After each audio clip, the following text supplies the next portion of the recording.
Tulo ka tuig nang nagantos sa gibating kangulngol sa nitubong tumor kining 48 anyos nga si Elvira Copin, lumulupyo sa Barangay Babag, Butuan City.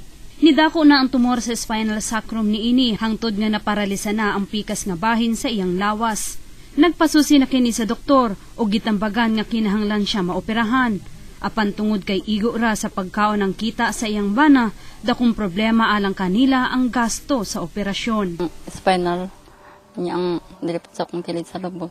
Ang finding sa doktor, tumor of the spinal sacrum. Kinahanglan operan sa Manila gyud. Buot pa ni ng Elvira nga masumpayan ang iyang kinabuhi. Kaya nga mong negosyo, igo lang yun naman sa pagkaon.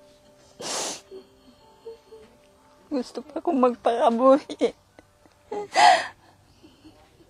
Akong ipangay sa Ginoo nga. Kuhaon ko niya, pero dugay ko nagbatian eh. Siguro doon nagitawang malumag kasing kaling mo taba. Mungkin sa tumang tabang na ako. Ang Diyos na mag-igo ka ninyo sa pagbalos. Daghang salamat. Kapamilya kung doon na kamo ikatabang sa makaluluoy nga kahimtang ni ng Elvira, mamahimo kamong makig-alayon sa buhatan sa ABS-CBN Butuan o di kaha tawag lang sa Serbisyo Kapamilya Hotline 342-9179.